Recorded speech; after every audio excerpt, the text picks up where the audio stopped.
come up there and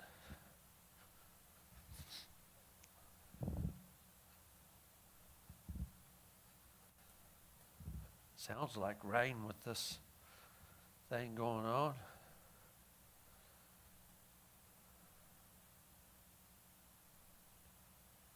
Okay, get all this done here.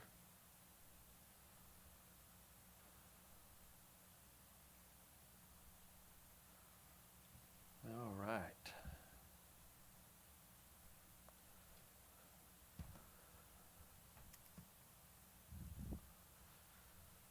Okay, Romans part 9. We are in chapter 3.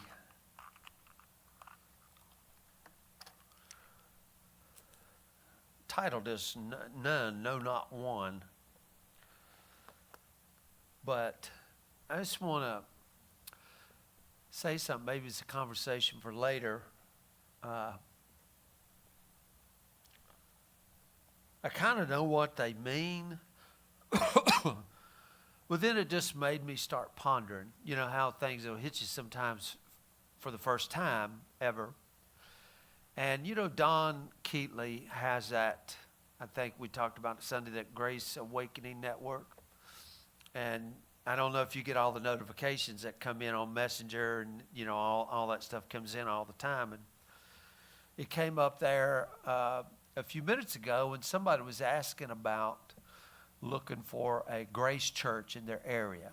You saw that. So I'm looking, I'm like, where are they from? Where are they from? And I think they from Baton Rouge.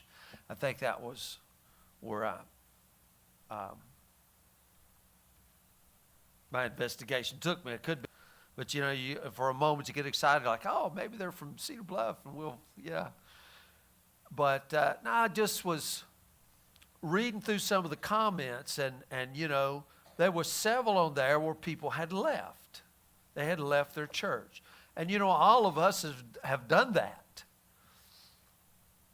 And, you know, I got to thinking about that because, you know, I guess the question just kind of comes up, okay, why? Well, obviously, you're not satisfied.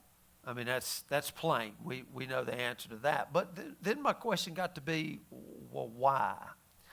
And, you know, we can blame, and I know all of our stories are a little bit different, but they're all kind of connected. Maybe they're preaching something we disagree with or whatever along those lines. But, you know, this terminology, and I guess that was kind of my question, the terminology they were looking like, we're looking for a Grace Church. Well, I began to wonder, is there any church in the United States that's going to claim they're not a Grace Church? I don't think so. So I guess, you know, my question was, well, what do you mean by that? I wish I could talk to them like, what do you mean by that? Because, you know, it's almost like, well, hey, you know, we don't want to be under any rules. I mean, is really that what you mean? Because, you know, when I think about that, I mean, even, you know, I'm reading in the scriptures where the Lord said, I'll write my laws in your heart and on your mind. So, and here, as we've discovered here, Paul in this letter to Romans writes, hey guys, come to our church. I'm a slave of Jesus Christ. Now, wait a minute, time out here. I mean, you know, sometimes I just think about these things. Now, Paul, this doesn't sound like a church I want to, come over here to our church and you can be a slave of Jesus Christ. We want freedom. And then I hear Jesus says, you'll know the truth and the truth will make you free. And then Paul says, my freedom looks like slavery. You understand? So I wonder, what do they mean? And even go back in our experience, what did we mean when the church that we were at become unfulfilling and we were unsatisfied and we moved on? You know, and then what are we really seeking and looking for? I mean, this is a question for me. Hopefully it's a question for you. And I guess the question ought not to be what we're seeking for, but whom? Who? And I thought maybe early on in our career as Christians, excuse me, in our career as Christians, we had more of a what focus than a who focus. I'm not speaking for you guys, but I'm wondering in my own self, I'm looking back, and I really, that little question that she asked made me do some investigating in my own mind, and I thought, man, I think we were looking for a what. I think I was looking for a what, a good feeling, a kingdom coming, all of these Christian things all of these whats, and never a who. And here Paul says, all that I might know him. And I just thought, wow. Because when your focus gets there, boy, everything changes. Everything changes. So I just wondered that to my own kind of self. Because, even now you'll have people do that. Well, I read some on there, and really for the first time, I used to read those things, and my heart would leap, like, all right, they're coming out of it. But then I thought, you've been at the church 20 years and you left. And my heart was sad for the first time. My heart was sad. It's like a family split.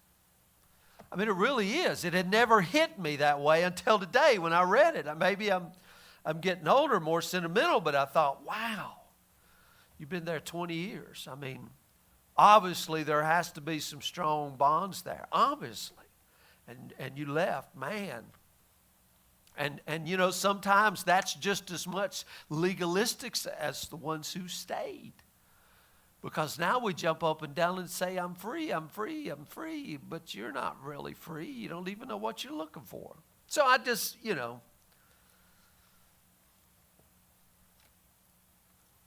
those things kind of give me pause a little bit.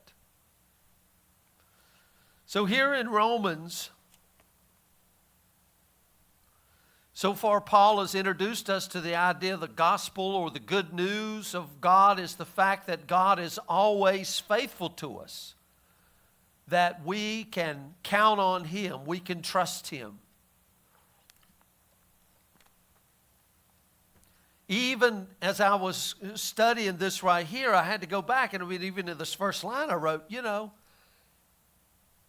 I got to thinking again myself, just pondering these little things, because we're so accustomed to thinking that when things aren't right, or maybe we haven't been, from our side as faithful, then we think maybe God has withdrew. I mean, maybe I'm the only one who's thinking that. And again, you'll battle in your mind, well, why would God bless me here? Because I really haven't earned. And so we go back to this kind of legalistic mindset. And I'll be honest with you, this is just something that's culturally kind of bred into us. It doesn't matter which church you go to. I mean, you go down here, you go over here. It doesn't really matter. I'm not blaming any churches whatsoever. It's culturally bred into us. Merit, reward, all of this kind of stuff. So, as I was doing this, and we all got these things that are going on in the background. When I say the background, events, circumstances, situations, potentials, all of this other stuff is going on all around us. And we pray about them and ponder them and all of these things, and then sometimes, you just think, why would God help me here? I haven't done anything in this situation to merit anything. I haven't even prayed sufficiently in this situation. I never have one situation going on at one time. That'd be easy, wouldn't it? Now there's 17. So, and some of them takes a lot of your focus, and then this one will rear up, and then you'll look at it and you'll think, well, I really haven't. But in that, we can trust God to be faithful to us, no matter what. And if we can kind of get this mindset in this book of Romans, I think this is what Paul is writing to us. And You know, sometimes in these evangelical circles, we suddenly shift the focus so that it's almost sounds as if our faith is the most important part of the good news, you know, our faith. Do you believe in Jesus enough? And that certainly is important, don't get me wrong. But for Paul, the real crux of the good news is that God is always faithful, even when we aren't.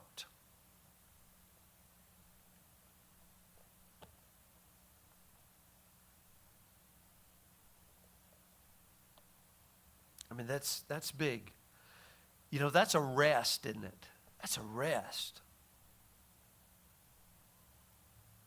And for Paul, the way that God is faithful, now listen to this, is that He sent His Son, and He has proved His Son through resurrection.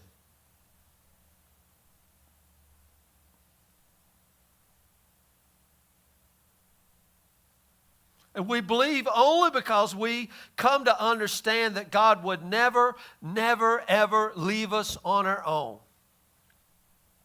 This is why, as Christians, Jesus has to always be the lens through which we reinterpret everything. And in fact, that's a lot of what Paul is doing in Romans. I mean, Paul, he knows... he's part of this Jewish tradition. He knows the Hebrew Scriptures, and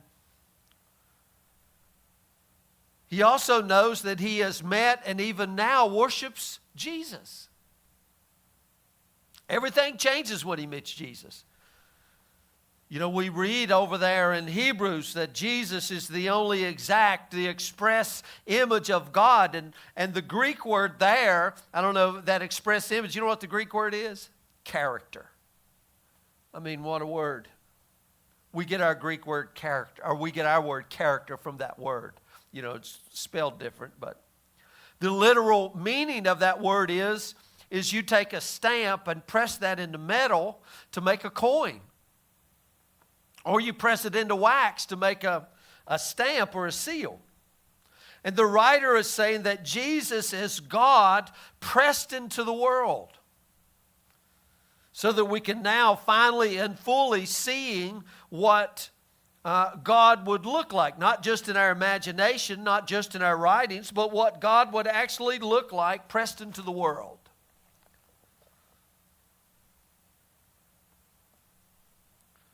And yet, because the God that is revealed in Jesus is so unbelievably graceful, and because the divine anger that's revealed in Jesus is not actually directed at you and me, or even at His enemies, you know, you remember what Jesus said for us to do with our enemies, right? Yeah, pray for them, love them. I mean, what kind of crazy doctrine is that? You know, I say things, you know, that gets me taken off sometimes, but what if our politics was governed that way? I say it real nice. Love your enemies, not go to war with them. Well, you don't make money in love, do you? Only one day a year, Valentine's Day. Other than that, there's a lot of money to be made on the other side. His anger, God's anger, is only ever directed at what hurts us. You know, our selfishness, our greed, our exclusion, pain. Then the question that naturally follows is, this is a question we got to ask. Then why am I bothering to be a good person at all? If God is faithful regardless, Jesus is always gracious, and all that hurts me will eventually be burned away by God anyway, then why not just sit back, eat, drink, and be merry? Who cares? This is a question people will ask. Either you're a strict law keeper over here on this side, or, I'm free. This is kind of the question, right? I'm free. I don't want to have to keep any laws. I want to be free. These are some of the questions, Paul will address later on in this book. Should we sin more that grace may abound? I mean, God forbid. You guys have missed the whole point.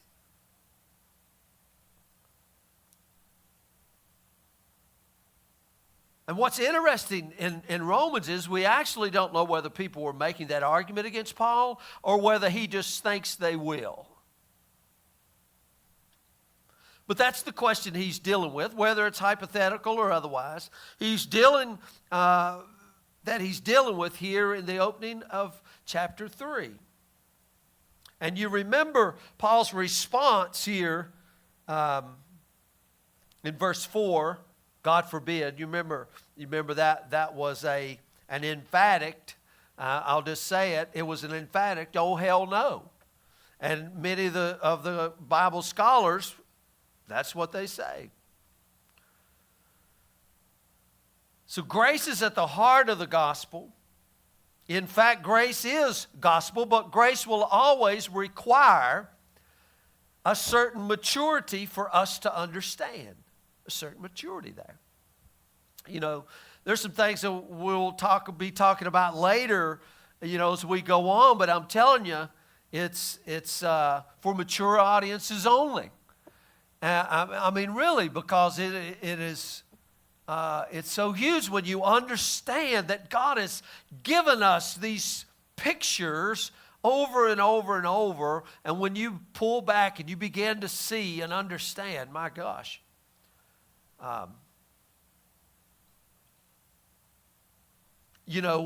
we have Christ in us. There is no doubt, and we are in Him, like we were talking Sunday about this potential. But you can only live out what you comprehend and understand. Even though you've received the fullness, it's like a child. The child has 2 legs and 2 arms and a head and a body and 10 fingers and 10 toes, but he can't walk. He doesn't have the strength to do anything. So he's got to have that maturity to be able to operate in this matter. So we see a church now, we say, oh, the church is without power and all this other stuff. Well, really, that's not true. The church has all power. They don't have the maturity to go with it. And that's just the way it is. We see that naturally so. And, I don't know, it'd be like they pass a law and they say, hey, you know what? I know we was talking about Nevaeh driving. It'd be like, hey, well, let's pass a law. And we think that boys and girls at the age of 7 are mature enough to drive a vehicle. I mean, we kind of laugh, but in the church we think, oh, maturity don't have nothing to do with it. We just want to cast out demons and still the storms and heal the sick, and hey, here we go. Well, guys, the potential's there. But it takes this maturity. Jesus didn't even do nothing until he was 30. I mean, that ought to tell us something right there. But anyway, this question, why not just eat, drink, and be merry? I mean, the truth is, you're right. You could be terrible, and God would still be faithful to you. God would still be good to you. Yeah. Why? Because He's good. I mean, if you ever think, hey, well, I'm good and I'm deserving something, you've messed that up. So then that poses the question: why should we be good? See, that's why on the less mature level, we have to pose questions to keep people in bondage. Well, I mean, you'll lose your salvation. We gotta do things like, it's like us telling our little kids, why should you pick your room up? Well, we don't really have a good reason. We can't explain it, so we'll tell them, well, Santa Claus is watching, and if you don't clean your room, then you don't get no presents from Santa Claus. Why shouldn't I punch my sister in the eye? Well, so we go into but as you get mature, you begin to understand, and now. So one of the things that Paul is telling us here is that if you're looking for loopholes, you're just not getting it. Because isn't that what kids will do? Looking for loopholes. Well, how do I get out of doing my homework? Well, how can I get out of picking room? Well, I'll pick half the room up today and half tomorrow. And, really, how? But the truth is, participating in God's story isn't a punishment. It's an invitation. Being a good person is not what you have to do to be loved. It's what you get to do once you realize you are loved. God works in you both to will and do of His good pleasure. It's a new desire that comes up. And that's the default position that underpins everything that Paul is writing here. The faithfulness of God is bigger than we think it is. If you're looking for loopholes, you'll find them. But if you're looking for God, He promises you'll find Him instead. So, that's introductory. So, Romans chapter 3, I'm going to read verses 9 through 20, and I have the King James today. Not that it matters. What then? Are we better than they? No, in no wise. For we have before proved, both Jews and Gentiles, that they are all under sin, or all under. When I say all under a sin, I want you to hear it this way: they're all under the power. They're all under the authority, if you will, of the tyrant. Now, remember, it was not sons in Egypt. It was the children in Egypt who were under the tyrant of Pharaoh.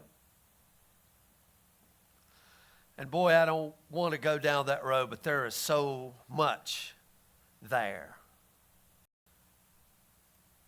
So they're under the tyrant. They're under the bondage. They're under the tyranny of sin. Under sin, Paul would say. And remember, this was the big point from last week. The Jews do have the Hebrew Scriptures. They had the oracles of God, and that was a big bonus. Remember, they're advantaged in every way.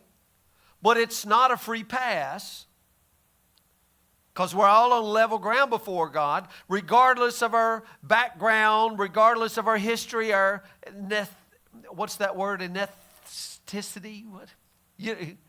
Ethnic? Ethnicity? Some of them words I don't even try to spell them, because if you knew my spelling. Ethnicity. Yeah, there it is. I know if I'd practice it 3 times. Ethnicity. None of that matters. Verse 10, because he writes, as it is written. So what's he about to do? He's about to quote a verse, right? He's about to quote a scriptures. And you know what, guys? It's going to be a doozy. Because, boy, anybody in the Christian churches is going to know these passages right here, right? Boy, this is it. This is where we hang our hats. I mean, hang on to these. There is none righteous. How many? No, not one. So we kind of toot our horns right there, right? I mean, there is none righteous. No, not one. There is none that understandeth. There is none that seeketh after God. They are all gone out of the way. They are altogether become unprofitable. There is none that doeth good. How many? No, not one. Do you guys know where that's from? Psalm 14. He's not done, though. Their throat is an open sepulchre. With their tongues they have used deceit. That's out of Psalm 5. The poison of apes is under their lips. Psalm 140. Whose mouth is full of cursing and bitterness. Psalm 10. Their feet are swift to shed blood. Destruction and misery are in their ways. In the way of peace they have not known. Isaiah 59. There is no fear of God before their eyes. Psalm 36. And just to finish this off, Paul adds this: now we know that what things soever the law saith, it saith to them who are under the law, that every mouth may be stopped, and all the world may become guilty before God. Therefore, by the deeds of the law there shall no flesh be justified in his sight. For by the law, or through the law, is the knowledge of sin. Got a lot to unpack here.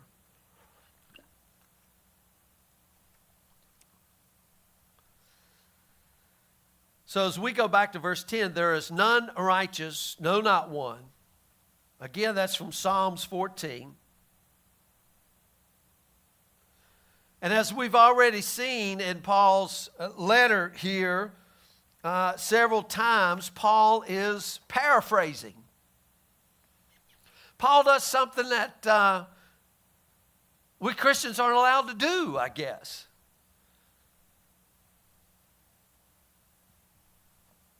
You know, you get these warnings all the time. And Paul is using scriptures to make his point. But whenever they don't say exactly what he wants them to communicate, he simply changes them. Now, who do you know has the authority to change scriptures? But yet Paul does. If it doesn't sound right, he changes it.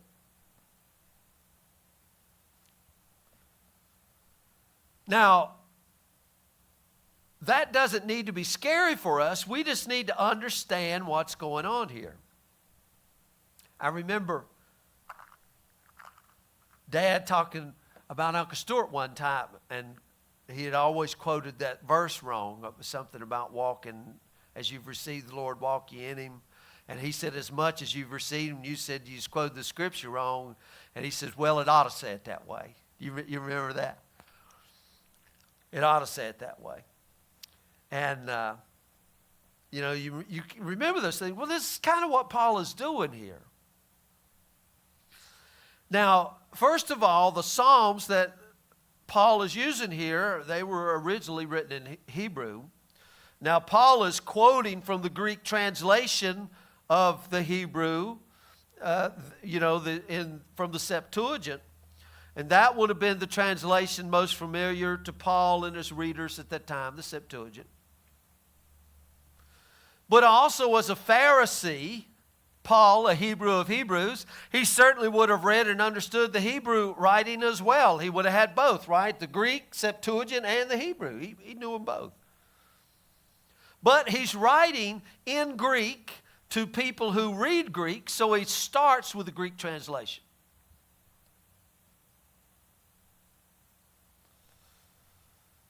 Now, what we need to understand is that Judaism, and by extension Christianity, have always adopted the technology of translation. What we have said is that the power in our religious texts is not in the magic of the words, right? Some people do. I've seen signs, our church, King James only. And if we, I used to hear people say, well, if they was in the Spirit, they wouldn't have misquoted that verse. These almost like witches brew, and you got to say abracadabra just exactly right, or you mess the spell up. The power's not in that. It's in the message that is communicated to us, right? Now, this is one of the ways that we depart from our Muslim brothers. In Quran, it's kept in Arabic, so that the original words are never corrupted. So if you want to read the Quran, you got to read it in Arabic, because they're afraid you'll mess the words up. I heard somebody talking one time, it's like, we got to remember these old songs, because if we get the tune wrong, it's almost like, boy, if we mess this song up, that's it.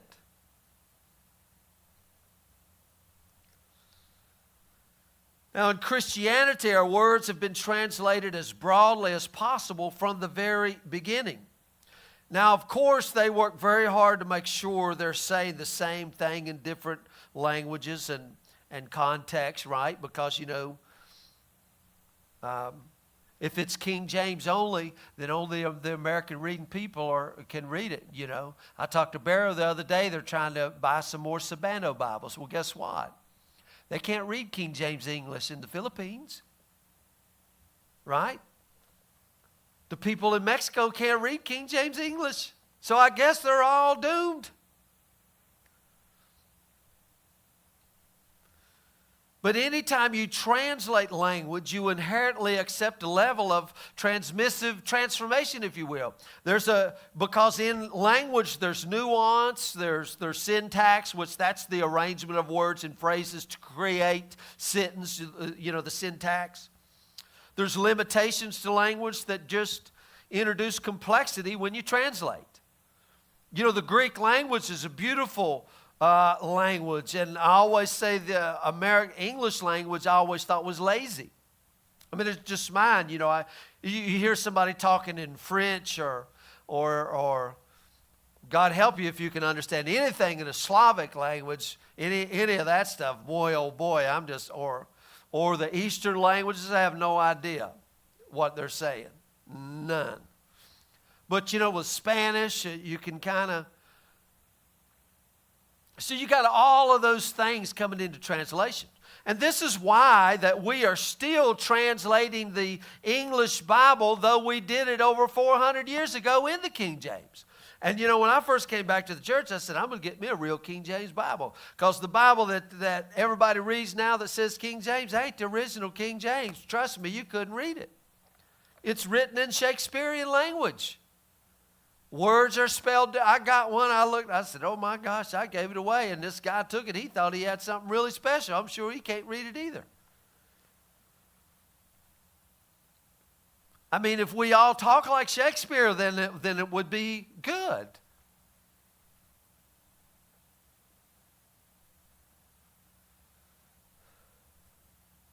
Now, Paul, he sets this long line of scholars that saw language as a tool rather than a sentence, because he wants to communicate, not just with words we're saying. He wants to communicate what the words are saying. You know, the words were saying something in Psalms, but now what are they saying to us? Right? Because remember, the scriptures weren't written to us. They were written for us. So we got to see, what are they saying to us? We know what they were saying to the Colossian church, but now what is it saying to me now? And for Paul, especially now as he looks back on them, having encountered the story of Jesus. Wow, that changes everything. Now, what Psalm 14 originally said is that there is no one who does good. I think it starts out, the fool has said in his heart, there is no God. I think that's Psalm 14. And he says that there is no one who does good in Psalm 14. And now he repeats that line, and Paul keeps it the same in verse 12, but he changes it.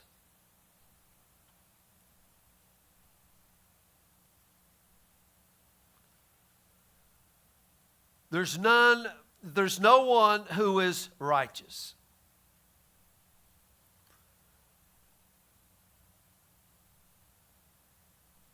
The reason for that is that Psalm 14 is all about how bad people do bad things.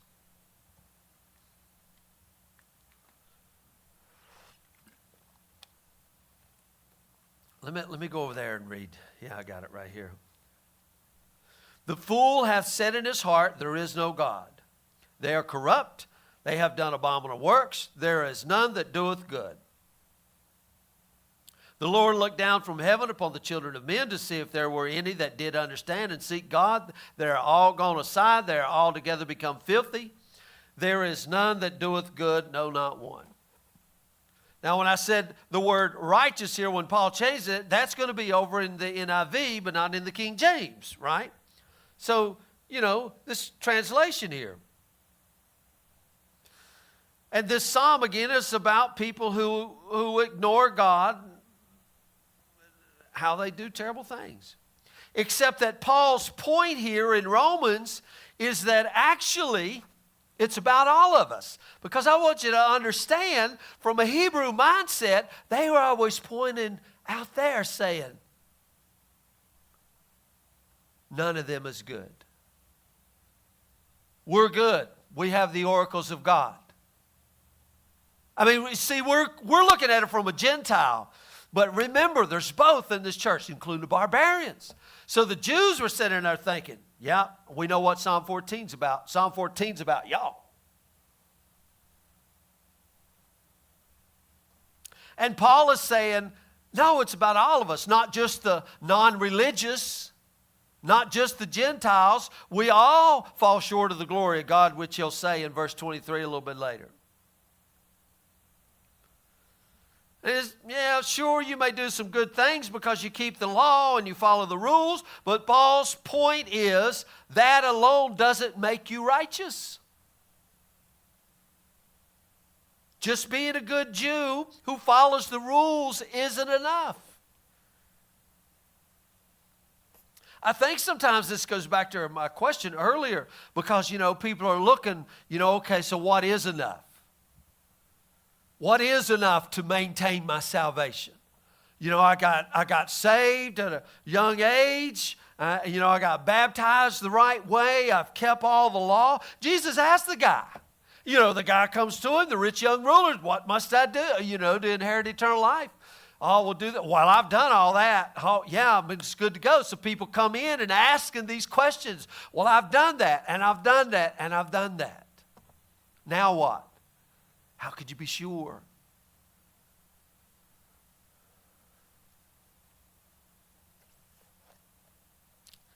And I think, when maybe looking at these verses in Romans, because we jump to this point, and people will quote, these verses all the time. Well, all sin comes short. That's, other than, God so loved the world that he gave his only begotten son. I think that's the second most quoted verse in the Bible. The first one is, we've all sinned and come short of the glory of God. But what Paul is saying here, and he goes on because there's a few more quotes to make his point. Again, in verse 13, their throats are open graves. Their tongues practice deceit. That's from Psalms 5. The poison of vipers is on their lips. Again, Psalm 140. Verse 14, their mouths are full of cursing and bitterness. Psalm 10. Now what Paul has done is went through this encyclopedia of verses that's in his mind, searched through his memory of the scriptures, and created this neat little progression of a metaphor here for us, right? He's pulled, who would do that? Who would take one line from Psalm 140 and two lines from 114 and one from 5 and one from Isaiah to create all of this, right? It's like, Paul, man, though we have to stay in context here. But he's using this because he wants to get his meaning across, right? Everything Paul does, quoting Scripture, is incredibly intentional. Now look at what he does here. Their throat, open sepulchre, open graves, tongues that practice deceit, lips covered in poison, mouths full of bitterness. Now, Paul, he's a great weaver, a weaver. Very skillful at weaving of different psalms together into a brand new poetic depiction of how sin starts somewhere deep inside and works its way out into the world. Man, I would love to talk long about these things. One of the things I go back, and I don't say this funny, but I understand. But one of the things I was reading, and somebody posted a prayer on there, and it was about all these attacks of Satan. I don't know if you've seen the last, it was just Satan this, Satan this, Satan this. And man, it's like, And I understand that, guys. I really do understand it, and it comes to us this way. And you know, it's always there to help us. But when you begin and go on and you begin to understand these things,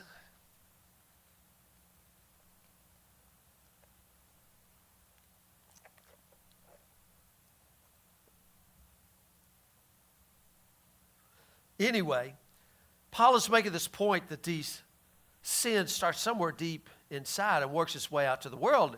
Yet, and he's making a bigger point about how all of us mess up and how no one is immune to brokenness, and he's going to come back to that. But he's also crafted this little moment in the middle of this poem here, talking where our worst moments come from.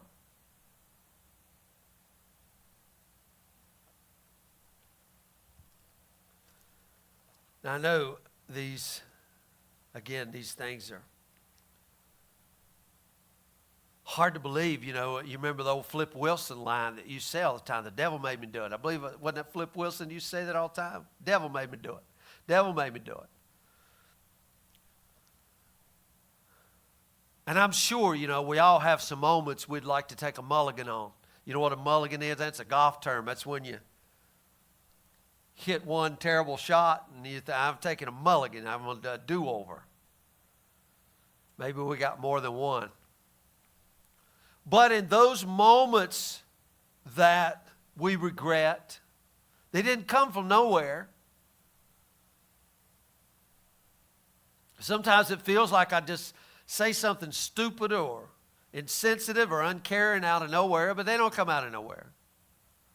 But if you look back really and you're honest and you see how maybe in that situation, maybe before that situation, during the day, maybe I was frustrated and focused too much energy on that, you know, because there is an energy there.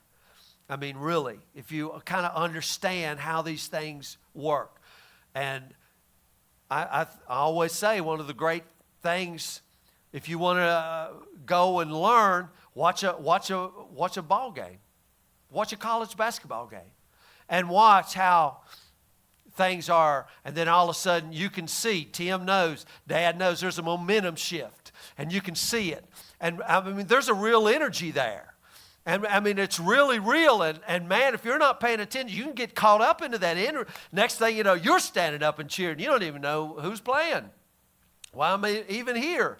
And you get caught. So, I heard this guy, and I don't know if you ever watched ducks. I'm talking quack, quack ducks. Sometimes they'll fight. Have you ever seen a duck fight? And then, you know, one of them will kick the other one's butt, and they'll run him off. And then you ever seen the ducks just stand up in the water, flap their wings like crazy? That's that release of that energy, and then boom, they're just right back to business.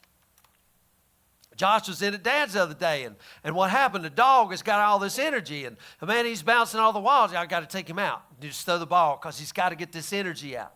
Well, kids, they got all this energy, right? And they're just bouncing off the walls, all this energy. So there is an energy here, and we can focus too much on that, and then we come into another situation, and now all of that energy, negative or positive, comes out. Pow! So it didn't start from nowhere. We don't pay well, the devil maybe do it. No, you've been frustrated for 2 weeks. You ain't known how to deal with it, and then this happened, and boom, you bit their head off.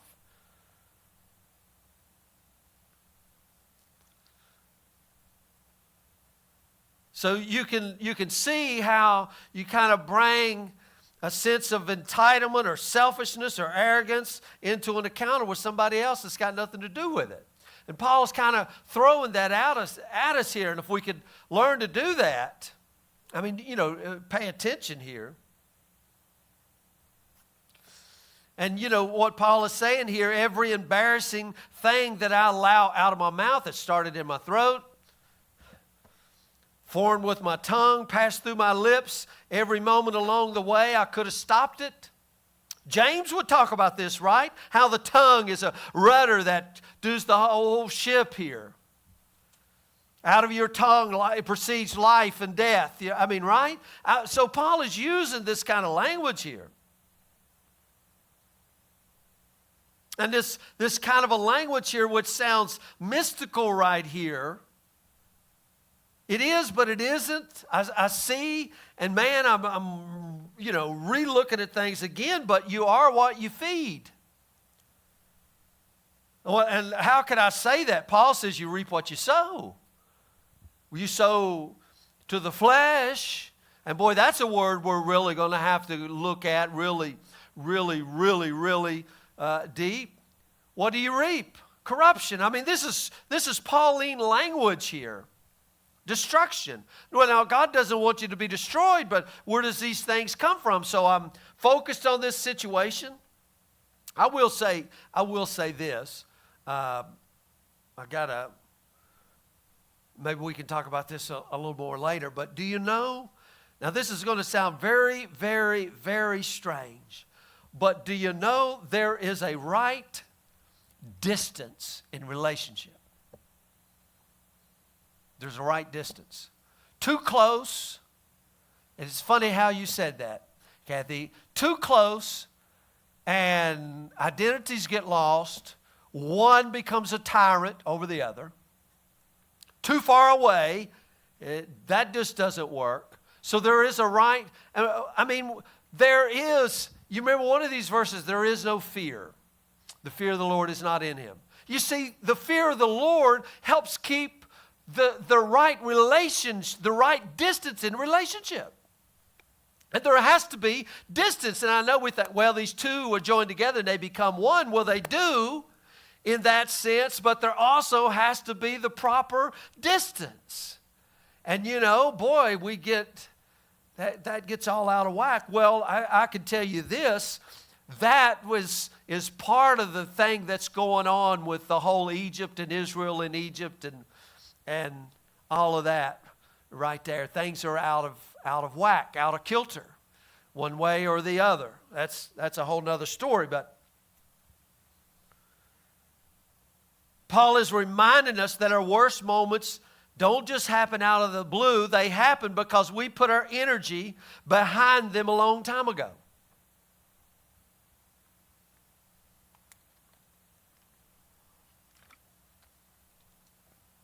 Now, the good news here is that the natural consequence of something else is also true. Now, what you put your energy into that's positive leads to positive outcomes. But we have to be awake to what we are doing. Because you remember this kind of, God forbid, or Paul said, oh, hell no, because it's like, well, why should we keep the law? Why don't we just do? Well, there's some energies right here. I mean, there really is these things going on. And, these things are all out of whack. We can kind of see it going on. I'll throw this out there. Do you remember the situation that happened when Moses was born? You remember what was going on? They wanted to kill which children? The boys. Why not the girls? I mean, we kind of think naturally here, but what does this represent? But they wanted to feminize the population. Does this sound familiar? I mean, it's more than just, rising. I know they said all of this, but, there's a whole lot there in this deep, deep mystery that God has given us. They wanted to feminize the culture. Well, what do we see going on today? I'll just say this real quick. Growing up, and up till the last, I guess a little bit, unless I'm out of the loop, you know who the greatest, strongest superhero was? And I'm talking comic book eras and all that. Superman. Nobody can beat Superman. Superman.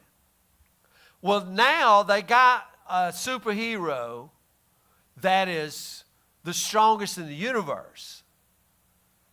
The greatest of all, even stronger than Superman. Do you know who it is? It's Captain Marvel. But do you know Captain Marvel is a woman?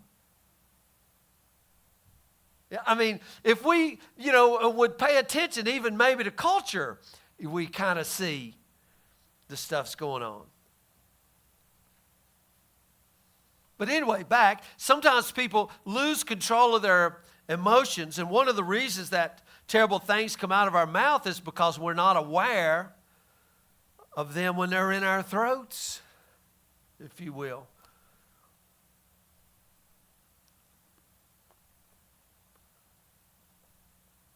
And noting what Paul does here in the middle of his quote in Romans, it helps us to realize that before we find ourselves in the red zone, you know what I mean, in the red zone? Saying things that we'll regret. There are all of these little steps that provide an opportunity for us to notice what is happening inside and redirect that into healthier ways.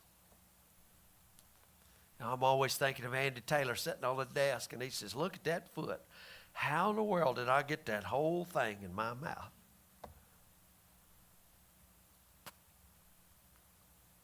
See, simply knowing that you're angry helps you to not act out of anger. Be angry, but sin not. And the problem is a lot of us just don't know when we're angry because we think all of this other, but there's this little frustration that's going on down inside of us. This kind of brought me back to that very question. Well, we left this church and we're just looking and we're looking. I'm like, have you ever seen a kid that just would cry? They're like 2 years old. What are you crying for? I don't know. Those 3 words that you hate. I don't know. What's going on? I don't know. Are you hungry? I don't know. Why are you crying? I don't know.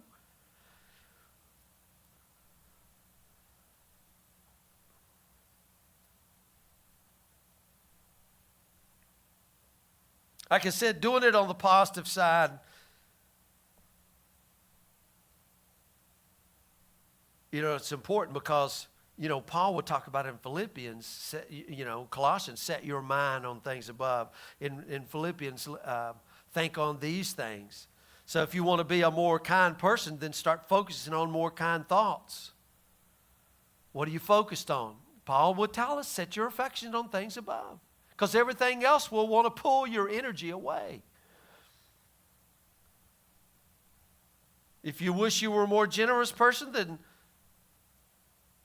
maybe we need to stop looking for the internet for all the things we're going to buy when we get rich. Sometimes maybe if we want to be the kind of person other people turn to when they're moment of need, then maybe we may pay attention to them, put our phones down when they're not in the moment of need. Be present.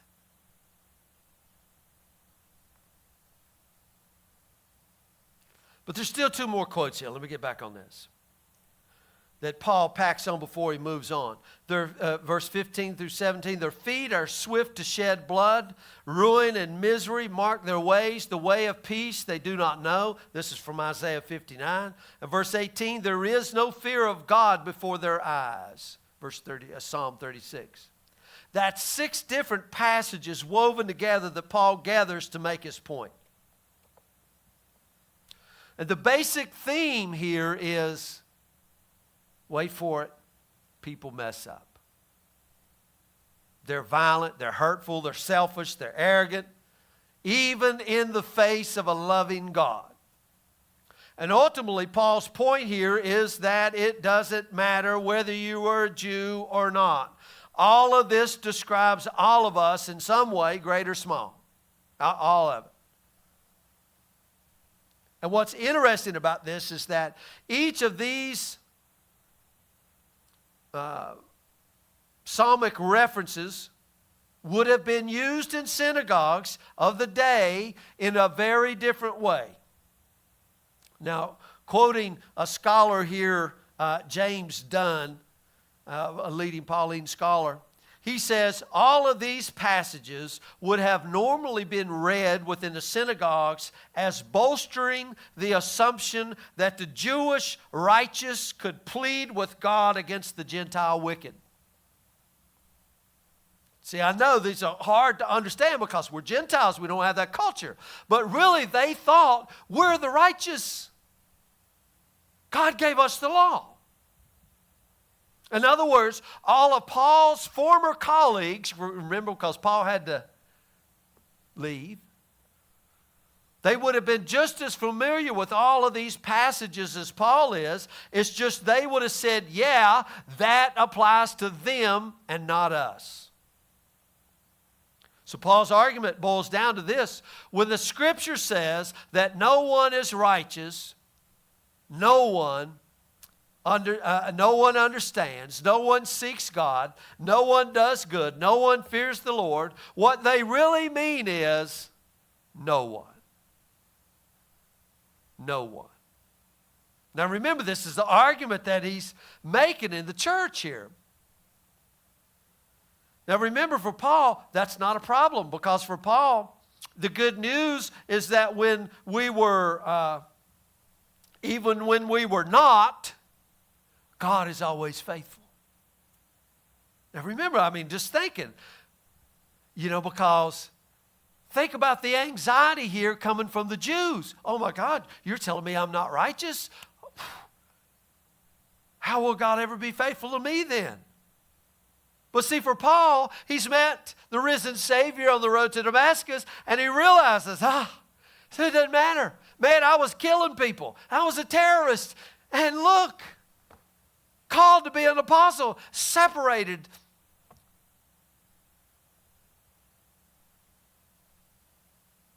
But see, if you're playing in a sandbox that says good news is about coloring inside of the lines, or good news is about being good enough to earn God's favor, or good news is being born into a special chosen people with special access to God, then you're probably going to have a big problem with what Paul's saying here.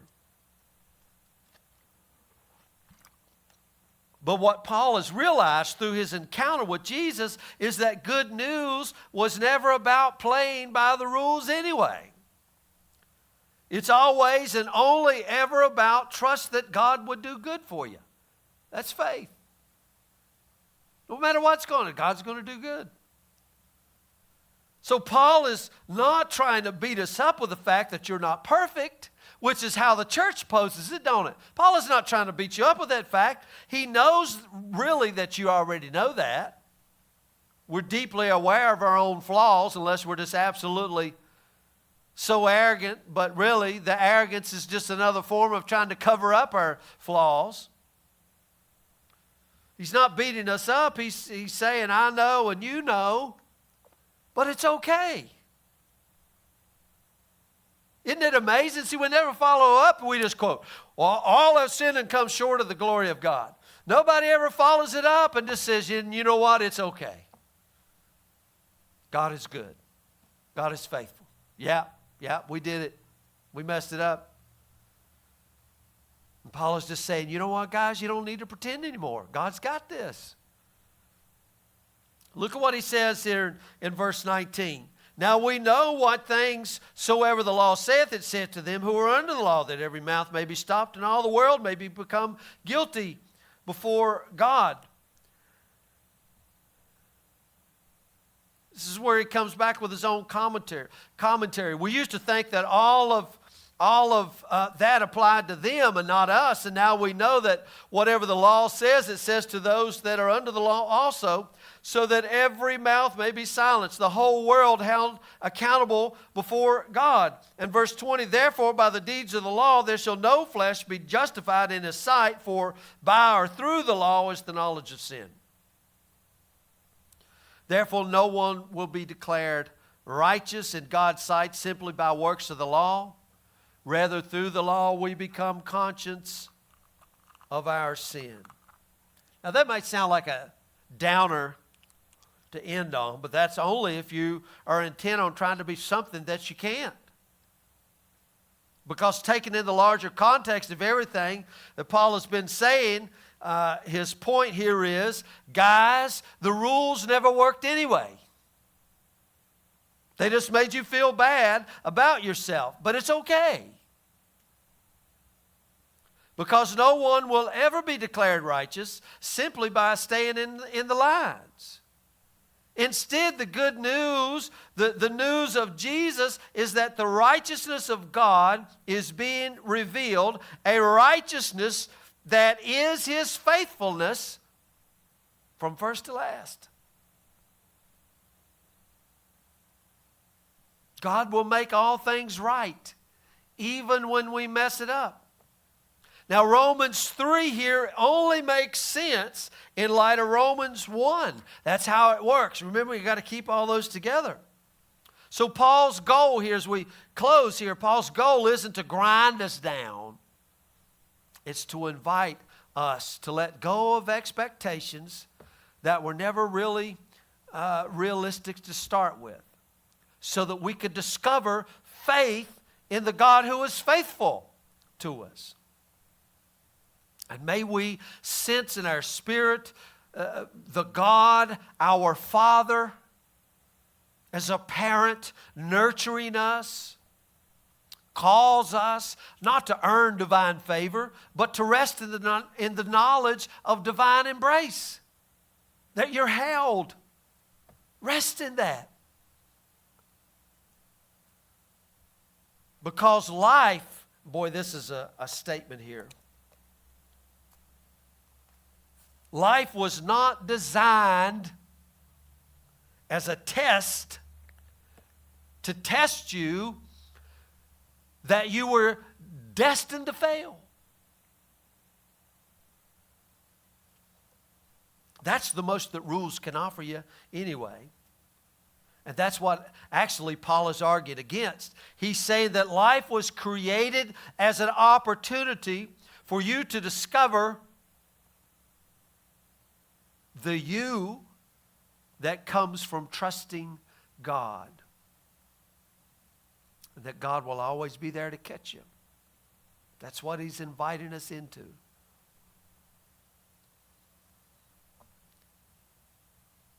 An opportunity for you to discover the you that comes from trusting God. How does that, when you know me, you'll know you? Yeah. That's what he's saying. And the rest of it, what? It's all fake. Let God be true and every man a liar. It's this. This is what God has created us for. Why would we go this other route? Anyway, we will pick up right there next week. Romans, finish out chapter 3, moving into chapter 4. So we'll quit with that. Lord bless.